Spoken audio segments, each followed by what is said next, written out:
Olá pessoal, hoje o nosso bate-papo é sobre intertextualidade, pontuação e coesão, três elementos fundamentais para a nossa elaboração textual.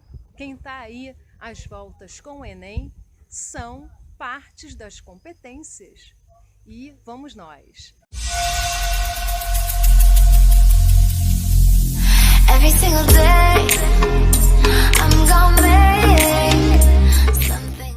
Intertextualidade remete a um texto dentro do outro, ou seja, eu tenho um texto previamente redigido, existente, e eu reelaboro, recrio a partir da construção textual, da base textual já existente.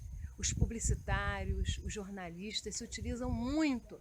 A literatura tem um leque enorme para nos oferecer a partir destas temáticas.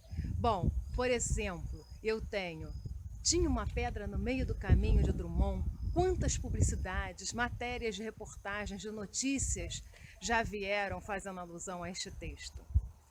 Minha terra tem palmeiras, onde canta o sabiá. Os pássaros que aqui gorjeiam não gorjeiam como lá. Gonçalves Dias, como já foi tão intertextualizado e ainda será. Vou-me embora para Passárgada, lá sou amigo do rei. Manuel Bandeira. Amor é fogo que arde sem se ver, é ferida que dói e não se sente. Camões, o clássico Camões, classicismo. A Procura do Tempo Perdido, Proust, a literatura francesa, dentre muitas e muitas obras aí que nós podemos e devemos intertextualizar. Para quem está aí às voltas do Enem, é a competência 2, conhecimento de mundo, a medida que eu tenho de conhecimento a respeito específico do tema ali tratado e como que eu posso interligar com outras obras e com outros temas já existentes. Isso é o recurso expressivo da intertextualidade, que se divide em dois tipos. Paródia, que são os textos, vamos lá, daqueles programas humorísticos, músicas, eu utilizo músicas e vou fazer paródias para poder fazer uma crítica social a partir de um problema existente, dentre outras possibilidades.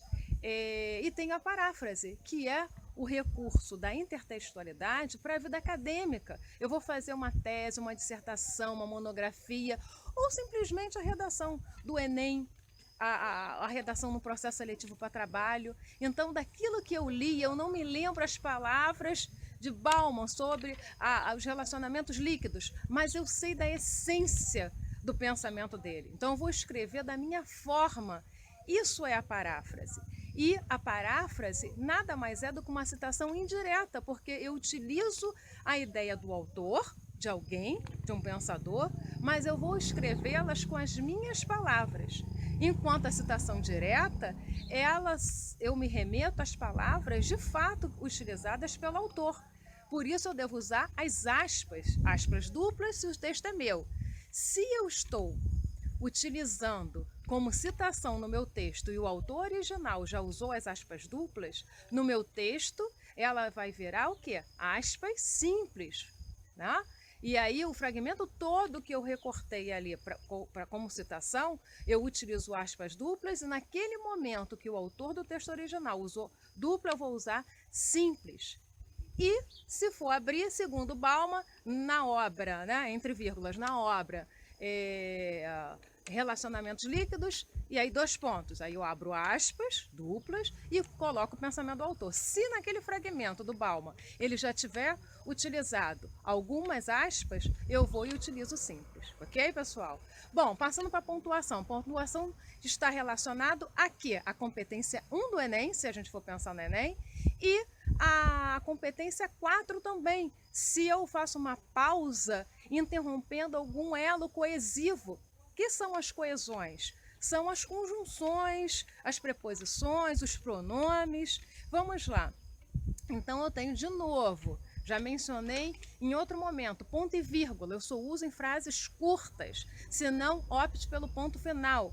Vírgula, eu tenho que ter atenção, eu não posso fazer uma pausa de ponto final antes da locução conjuntiva, uma vez que, já que é vírgula ali, jamais ponto.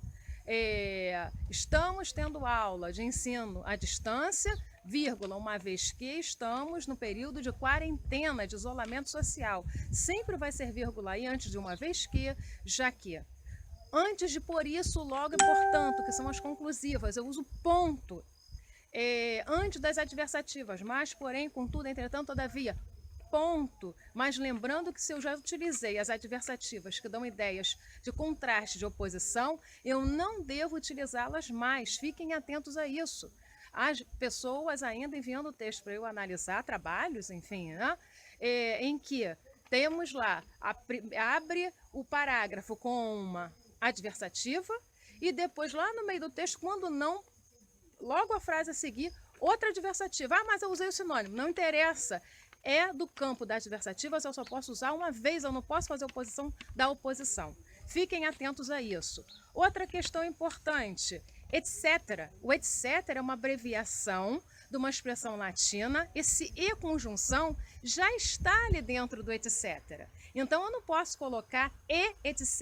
e depois reticências. É um pleonasmo duplo, porque o etc. ele já contempla a conjunção e já faz a vez das reticências da pontuação.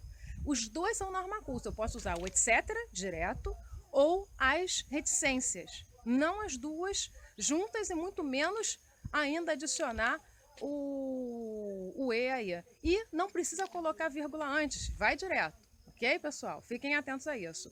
Com relação à ortografia, falar um pouquinho de ortografia aqui rapidinho. Portanto, junto é sinônimo de logo e por isso. Portanto, separado é não chore, portanto, contrário, antônimo de por pouco. Então, pensem nisso, tentem usar os antônimos. Mal com L é contrário de bem, mal com U, contrário de bom. Senão, se não vier, não vou te dar o doce. Caso não venha, aí você troca, faz a paráfrase. Olha o recurso da paráfrase aí. Senão separado é sinônimo de caso não. Agora, o senão junto dá outro sentido. Afim, que ainda temos visto muito equívoco. Afim, áreas afins, áreas correlatas. Aí é junto. Agora, fiz isso a fim de que você melhore a sua produção textual. As aulas, videoaulas servem para isso. Então, esse afim de com o objetivo de é separado. Sabe-se e se sabe. Se sabe que todos precisamos fazer isolamento social. Se sabe, é separado. Se, e depois vem a palavra sabe. Eu tenho o sabe-se aí no subjuntivo. Se fala tanto disso, se menciona, se refere. Agora, falasse, é preciso que ele falasse, aí é o subjuntivo. Falasse junto, 2 S's, né?